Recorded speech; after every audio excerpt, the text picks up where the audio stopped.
change to Latin and South America.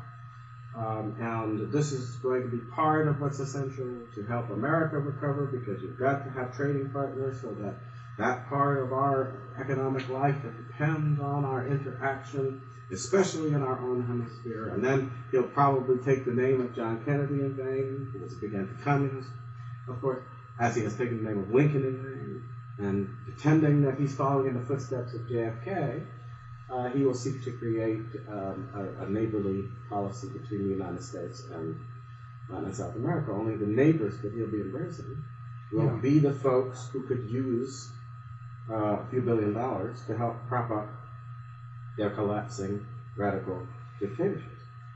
Well, in that case, does that make a difference?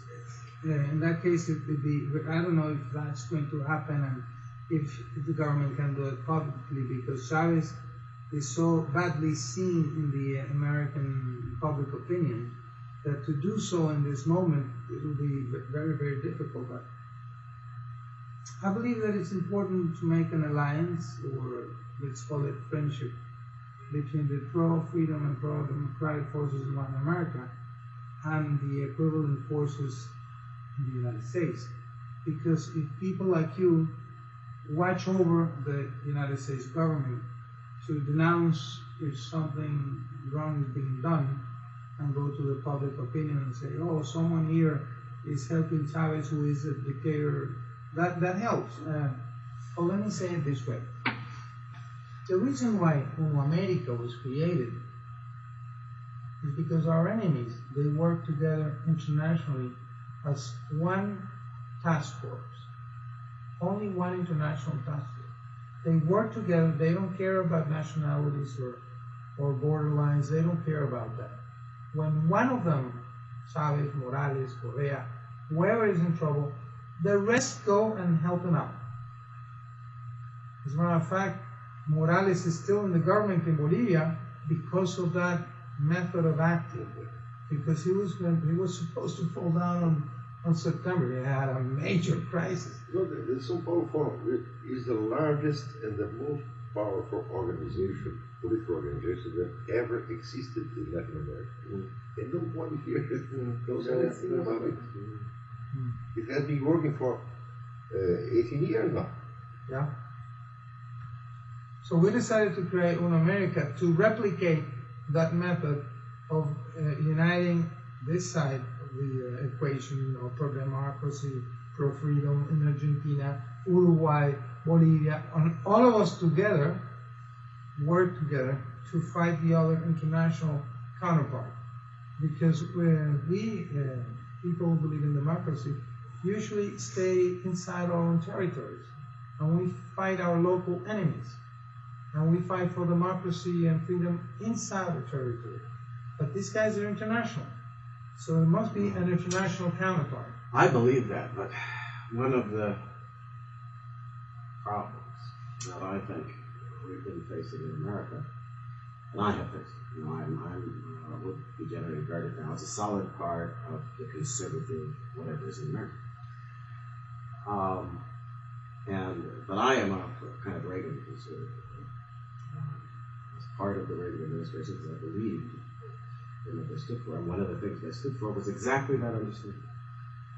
That people who are in favor of self-government, constitutional government, freedom, more free enterprise approaches, we've got to stand together throughout the world. And by and large, that was a commonly accepted premise during the years that Reagan was in power. And you only had to struggle against the folks who were not interested in discriminating between the pro-freedom forces and those forces that were actually promoting kind of leftist totalitarianism. So that was the battle that went on in those years. Unhappily, now there has emerged on the right in America, amongst people who would ordinarily on many issues be my sort of compatriots. But they no longer subscribe to the kind of view that there is a community of free peoples, and that we have to play an important role in working with and strengthening that community. I believe that deeply. But for instance, I mean, I'll just, this is a little story from my own recent past, but I tried to reach out back when it became clear that McCain was going to be the Republican nominee. I tried to reach out to what we call the Constitution Party. Right? They represent kind of very conservative sentiments on various domestic issues and things like that, where I would say, yeah, that's good. But the dialogue between myself and these people broke down because their leadership was committed to the view, for instance, that you shouldn't have any foreign aid given by the United States to anybody. And they start, of course, with Israel, and then they go through the list. Now, this is a total about-face in terms of what conservatism meant throughout most of my life, because we accepted our role as Americans, as people who, were part of the leadership of the free peoples. These folks want to reject it. Somehow think that we should go it on our own. I think it's a good mistake. But it does mean that in addition to kind of battling the Obama forces, you have to spend time doing battle with forces who, in a peculiar kind of way, now come together in an effort that ends up weakening the leadership role of the United States. Yeah, this makes things much more complicated. More complicated. To me, it doesn't make it complicated. You just have to keep on speaking out in favor of what ought to be done, right? And so forth. But it makes it more complicated politically, because the people who are likely to be the staunchest anti-leftists, right, have now been seduced, some of them at least, by an Australian. The guy who represents this most of all is Ron Paul,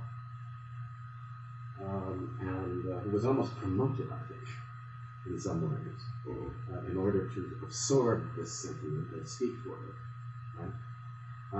Rather than kind of reintegrated under an umbrella that would kind of help to redirect it back toward a Reagan understanding. And I just say this because I think it's important for you to know that in some ways the people who ought to be the natural allies of the forces of freedom in Latin and South America, and who were among the grassroots in America a reliable constituency for Reagan foreign policy and anti-communism and so forth, are now, some of them, walking a road that is very confused. And that essentially, I think, you have to keep that in mind, because everything one does for foreign policy, you have to be able to rally a domestic base, or you can't sustain it. And right now, I think the task of rallying the domestic base of what would at one time have been called the anti-communists in America, right, is not as straightforward as it was during the Reagan years. Does that make sense? Yeah. This is the reason of this strange reaction of the Bush administration about some reform. Their refusal to see that Lula was in fact the problem. Lula was the problem and not Chavez. They didn't want to see it.